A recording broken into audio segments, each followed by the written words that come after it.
le sénateur Joseph Kabila devient passible d'aller répondre effectivement à la demande de la Cour militaire pour qu'il puisse répondre à des accusations effectivement qui sont très graves et lourdes. Et ces accusations avaient commencé déjà un peu entre guillemets par le président de la République, qu'il avait accusé d'être les responsables ou bien derrière les commanditaires des rébellions, c'est-à-dire ça implique des tueries à Goma, à Bunagana, etc. Parce que le président avait dit qu'il était les responsables effectivement de toutes ces rébellions, donc de toutes ces tueries qu'on a là. Devons-nous considérer des tueries de plus de 10 millions de Congolais? Ça, c'est la justice qui va nous dire, parce que on va voir les accusations vont porter sur quelle période et qu'est-ce que le président de la République, Félix Tshisekedi, a exactement comme information, ou bien la Cour militaire. Est-ce qu'ils vont se limiter à cette période des AFC ou bien du 23? Je pense effectivement que c'est après la levée, quand l'instruction va se passer, qu'on aura effectivement tous les détails. Nous pensons effectivement que le débat est là, oui. Je ne suis pas juriste, mais si on lit la Constitution et les règlements intérieurs du Sénat, on peut supposer que les sénateurs à vie étant sénateurs à vie, mais il est régi par les règlements intérieurs du Sénat et la Constitution. Si personne ne dit l'inverse, je n'ai lu aucune loi ni entendu parler d'une loi d'une façon sérieuse qui interdirait effectivement que le Sénat puisse lever ses immunités. Ça reste un peu une confusion parce que c'est une première fois. On n'a jamais eu un président, un sénateur à vie.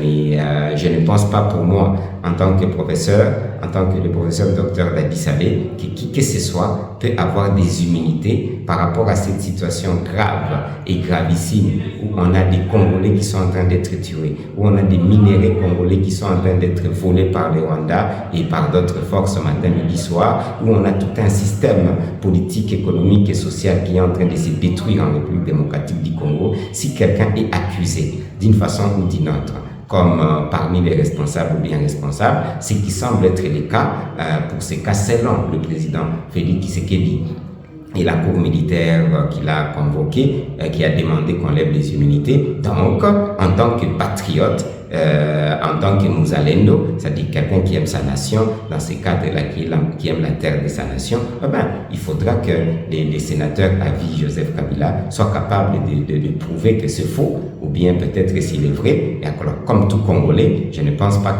qu'il devait être considéré comme un surhomme. Effectivement, je ne pense pas du tout. C'est un Congolais qui a fait le travail, pour certains un bon travail et pour d'autres un mauvais travail, ça dépend du cas où on se situe, mais chacun doit être capable d'expliquer s'il est complice ou pas par rapport aux faits qui sont en train de se passer ici en République démocratique du Congo. Donc nous précisons que ce ne sont que des accusations.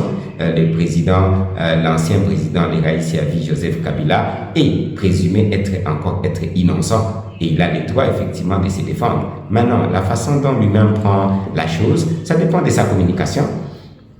Il estime effectivement si c'est vrai, parce qu'on a lu tout cela, mais on ne sait pas si c'est lui, ou bien si l'étude n'est pas pour lui. S'il estime que c'est une grosse farce, bon, c'est à lui de penser comme ça, il est libre comme tout Congolais. Mais je pense effectivement que, nonobstant le fait que nous puissions reconnaître que la justice est malade, mais en tant que Congolais, ici nous devons tout faire pour effectivement faire en sorte que la justice puisse guérir. Et c'est ça le cas, effectivement. Il faudra que la justice puisse guérir. Donc, il y a des points qu'on doit analyser en tant que politique ou bien politicien et en tant que pour des questions qui sont juridiques. Moi, j'ai fait une analyse plutôt comme population congolaise.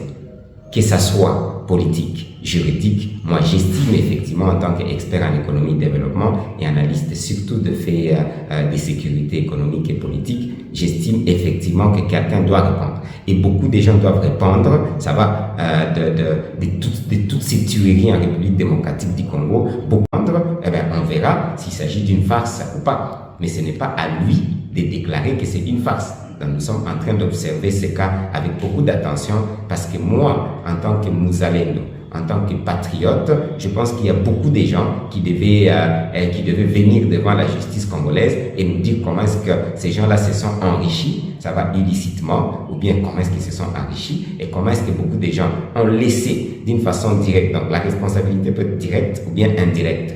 comment est-ce qu'on a tué autant de Congolais et on avait des dirigeants, et on avait des leaders, plus de 10 millions de Congolais, et aucune déclaration comme vraiment génocide, et tous ces pillages en termes de milliards de dollars, où on a plus de 83% des Congolais qui vivent en deçà du seuil de pauvreté, où là, le Congo n'a pratiquement aucune banque, où les Congo effectivement, n'a pas vraiment de grandes entreprises. Presque toutes les entreprises du portefeuille sont en faillite. C'est pas moi qui l'ai dit, ce sont des rapports officiels. Donc, on doit constater cela.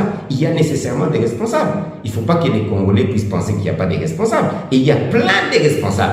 Je ne pense pas que c'est à moi de dire qui sont les responsables, mais la justice congolaise et le peuple congolais, nous devons être éclairés et que les responsables soient sanctionnés. Donc nous comprenons effectivement que ça aura de l'impact parce que jusqu'à preuve du contraire, le sénateur à vie, Joseph Kabila, c'est quelqu'un qui a beaucoup d'influence. Il a des réseaux au niveau politique, il a des réseaux au niveau de sécurité de l'armée, il a des réseaux, il a beaucoup d'argent, il a des réseaux au niveau international, mais il y a un président qui s'appelle Félix Tshisekedi, qui est président de la République démocratique du Congo, qui devra démontrer qu'il travaille pour le peuple congolais et non les individus. Donc pour ces cas, je pense que je ne m'attaque pas ni au président de la République Félix Tshisekedi, ni au sénateur à vie Joseph Kabila, mais moi, je m'attaque au fait qu'il y a des Congolais qui sont en train de mourir et le pillage est systématique et nous sommes dans un état délabré et piteux, ça va, et tout le monde le sait, quelqu'un doit répondre. Et on a beaucoup de responsables qui devaient être convoqués et certains qui ont des immunités qui devaient être convoqués et répondre